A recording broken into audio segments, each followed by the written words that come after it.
বিসমিল্লাহির রহমানির রহিম। হে সমস্ত জগতবাসী, আজ আমি শামীম আলী চিশতি আপনাদের সামনে যে আলোচনাটি নিয়ে হাজির হলাম, সে আলোচনাটি হলো, দেখেন, এক ধরনের তরিকতের লোকেরা কি বলতেছে যে দেহতত্ত্ব জানলেই হবে, এই দেহের মধ্যে বিশ্ব ব্রহ্মাণ্ড, এই দেহের মধ্যেই দেখা যায় আত্মাগুলো থাকে।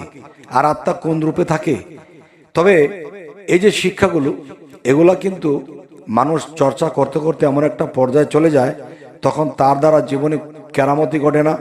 তার দ্বারা একটা জিনিস হয় কি, মানুষকে কথা বলে ঠেকিয়ে দেবে, মানুষকে আত্মতত্ত্ব এবং দেখা যায় দেহতত্ত্বের কথা বলে মানুষকে ঠকাইয়ে দেবে।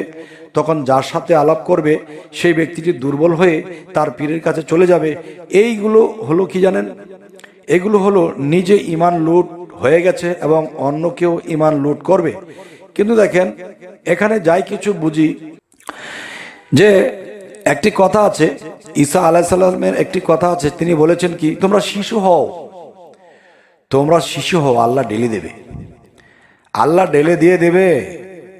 আর তোমরা যদি জ্ঞানী সাজো, তাহলে জ্ঞানীর কাছ থেকে আল্লাহ দূরে সরিয়ে যাবে এবং কিছু দিবে, আবার কিছু নিয়ে যাবে। যে বিষয়টি আমি আপনাদেরকে বলতে চাচ্ছি, হে সমস্ত জগতবাসী, যে শিশুর মতো হতে হবে। শিশুর মতো হবেন কিভাবে? আপনি যেদিন বায়াত গ্রহণ করবেন একজন কামেল মুর্শিদের কাছে, তখন আপনি শিশু হবেন। সেই শিশুটা কি? যে আপনি অনেক কিছু জানার পরেও আপনি সমস্ত কিছু মাটি দিয়ে দিয়েছেন। আমার মুর্শিদের কাছে আমি মূর্খ, আমি কিছুই জানি না। যখন আপনি দিন দিন শিশুর মতো হয়ে আছেন, আপনার কোনো চাহিদা নেই, আপনার কিছু চাওয়া নেই, বা আপনি কোনো কিছু আবদার করছেন না, বা যখন যা তেমন তা, তখনই সেই ব্যক্তিগুলো শিশুর রূপ যখন নিয়েছে, তখন আল্লাহ তাদেরকে সাবালকের জ্ঞান দান করে দেন। আর সাবালককে, সাবালক তো পৃথিবীতে যারা সিনিয়র, যারা সাধনা করেছে এবং দেখা যায় নবী রাসূলদের মধ্যে যারা ছিল, এরাই তো হলো সাবালক। আর সাবালক বলেই তো তিনি গুরু হলেন, পয়গম্বর হলেন, নবী হলেন। তো এখন আমি যে কথাটি বলতে চাইবো, হে সমস্ত জগতবাসী, সেটি হলো, দেখেন, যে যতক্ষণ পর্যন্ত একটা মানুষ প্রেমে ফানাফিল্লা না হবে, মুর্শিদ প্রেমে, গাউসুল আজমের প্রেমে যতক্ষণ পর্যন্ত একজন মানুষ ফানাফিল্লা না হবে, ততক্ষণ পর্যন্ত সে কখনোই সে আল্লাহর দর্শন লাভ করতে পারবে না। আর যদি বলে দম সাধনা, এই সাধনা, সেই সাধনা, চিক সাধনা, এগুলা করলেই আমি আল্লাহকে দেখে ফেলবো, আল্লাহর দর্শন হয়ে যাবে। দেখেন, একটা জিনিস হলো একটা প্রেমে আসা, আরেকটা হলো জোর করে ধরে আনা।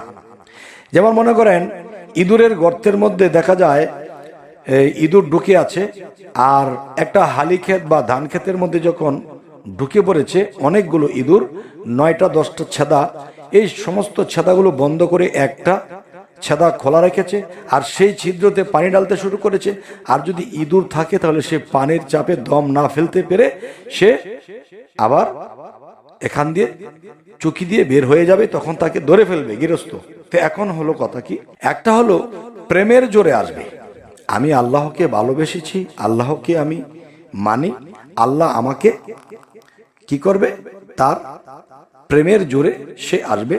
আর আমি তার প্রেমটাকে আমি জাগ্রত করেছি, যে আমার মধ্যে যদি পরমাত্মা থাকে, সে কিন্তু নীরবে বা সে কিন্তু ছেপে আছে। আর যখন আমি প্রেমের শিকলে আটকাতে শুরু করেছি, যেমন আমার মুর্শিদ, আমার মুর্শিদের রূপে যখন আমি ডেকেছি, এখন কি হলো, তখন কিন্তু সেই মুর্শিদের রূপটাই কিন্তু সেই তারই একটা রূপ। তাহলে সেই রূপে এই রূপকে, দুই রূপকে এক করে তখন ভক্তের রূপে রূপান্তর হয়ে তখন সাক্ষাৎ দেয়। সুবহানাল্লাহ। তো এখন বিষয় হলো যে আমরা প্রেমের মাধ্যমে এবং সেবার মাধ্যমে যদি তাকে লাভ করে ফেলতে পারি, তাহলে তো আমাদের সেই দমের চাপা বা বিভিন্ন সাধনের চাপা লাগে না। আবার কিছু কিছু সাধনা লাগে, সেটা অন্য ক্ষেত্রে। কিন্তু আল্লাহকে পাইবার বেলায় প্রথম রাস্তায় হলো প্রেমে ফানাফিল্লা হওয়া। এই জন্য কিন্তু আমি মাঝে মাঝে বলে থাকি, প্রেমের মানুষ বলে তারে পিঞ্জর হতে ছেড়ে গিয়া ঘুরে আবার আসতে পারে, দমের কোঠায় চাবি দিয়া হাস্তিকে নেস্তে করিয়া ফানাফিল্লার হালে গিয়া শ্রীকলা নগরে, পরম বন্ধুর হবে দেখা বর্জক শহরে, মরা হইয়া দর্শে যেজন লাগ পাইয়াছে অধরারে, এবার সুলতান নাসিরা মোকামে জলি এবং খফি দুইয়ের শোনে, গেলে দেখতে পাবে ধ্যানে মুর্শিদ কেন জরে, আপনাকে হারাইলে পাওয়া যায় মাসুকেরে, এবার মুর্শিদ রূপ মিছিলে পড়ে তারে দেখিতে পারে, আরো শীতে ছবির মতো নিরঞ্জন কয় তারে। হে সমস্ত জগতবাসী, যদি আল্লাহর সাক্ষাৎ কেউ প্রেমে ফানাফিল্লার মধ্যে গিয়ে পেয়ে যায়, তাহলে তার কঠিন সাধনা করে সেই হালি ক্ষেতের মধ্যে ইঁদুরকে বার করতে গিয়ে সে সব জায়গা দিয়ে দেখা যায় বন্ধ করে দিয়েছে, সব দরজা একটি খোলা রেখেছে, আর সেখান দিয়ে আল্লাহ তাকে দেখা দেবে সেই ইঁদুরের মতো করে।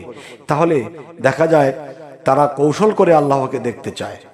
একটা হলো কৌশল করে আল্লাহকে দেখা, দেখলে যদি দোজখ হারাম হয়, এই জন্য দেখেছি দোজখ হারাম করার জন্য, কিন্তু সে কিন্তু প্রেমে আসেনি, আর প্রেমেই আনতে হবে। হে সমস্ত জগতবাসী, আমি আরো কিছু কথা বলতে চাইব, সেই বিষয়গুলো একটু খেয়াল করে শুনবেন। যে মানুষ যখন একটা কথা ভাবে যে ফানাফিল্লা কি ইচ্ছা করলে হয়ে যাবে, এবং ফানাফিল্লা একটা মানুষের মধ্যে কি এমনি এমনি আসবে? দেখবেন আপনাকে কেউ একটা দুঃখ দিয়েছিল, কষ্ট দিয়েছিল, আপনি একটু আড়াল হয়ে সেই দুঃখগুলো মনে করে আপনার চোখ দিয়ে পানি পড়ছে।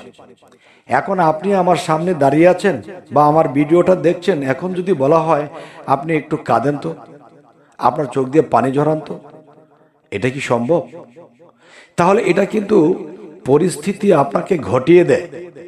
তাই আমি বলবো, প্রেমে ফানাফিল্লা কিন্তু ইচ্ছে করলেই হয় না, এটা কিন্তু আপনার ভিতরে একটা হিট সৃষ্টি হতে হবে। আপনার ভিতরে একটা ওরকম পরিস্থিতি যখন সৃষ্টি হবে, তখন মুর্শিদ নাম গাউসুল আজম নামের উপরে যখন আপনি প্রেমে ফানাফিল্লা হয়ে যাবেন, তখন আপনার চোখের পানি কেন, আপনার ভিতরে তুফান সৃষ্টি হয়ে যাবে। হে সমস্ত জগতবাসী, মুর্শিদের দেওয়া যে সাধনা, এগুলো তো লাগবেই।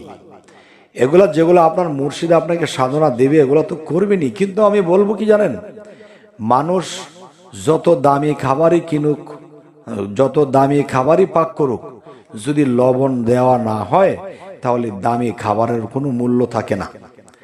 তাহলে সব খাবার থেকে কিন্তু লবণের দামটাই কম, আর এই কম দামের জিনিসটাই যখন সেখানে না দেওয়া হয়, তখন সেই খাবার খাওয়ার যোগ্য থাকে না।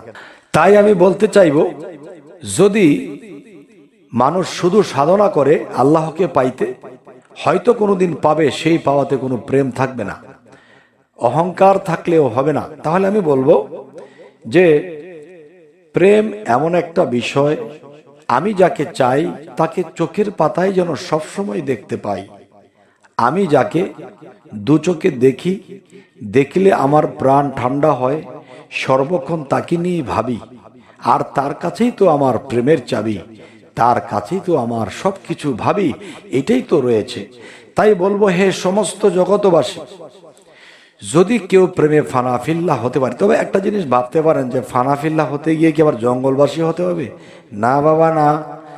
ফানাফিল্লা কি, আপনার ভিতরে থাকবে প্রেমের আগুন, আর আপনার ভিতরে জ্বলতে থাকবে দ্বিগুণ, কিন্তু মুখের মধ্যে হাসি, যেন মানুষ বুঝতে না পারে যে আপনি একজন আল্লাহ প্রেমিক, এবং মানুষ যেন এটা বুঝতে না পারে যে আপনি হয়তো ভণ্ডামি করছেন, আর না হয়তো আপনি মানুষকে দেখাচ্ছেন, এরকম একটা ভাবও যেন কেউ না বুঝতে পায়। অনেক দুঃখ কষ্ট হাসি দিয়ে কাটিয়ে দিতে হবে, তখনই আপনার হয়ে যাবে জয়, পৃথিবী এবং আখেরাতে সেটা কোথাও হবে না আপনার ক্ষয়। হে সমস্ত জগতবাসী, আমি শেষে এতটুকু বলেই রাখবো, যারা আমাদের এই ভিডিওটা দেখছেন, যদি কথাগুলো ভালো লাগে তো অবশ্যই কিন্তু সাবস্ক্রাইব করে নেবেন, এবং পরবর্তীতে কি ধরনের আলোচনা চাইছেন জানাবেন। সকলে ভালো থাকবেন। আল্লাহ হাফিজ।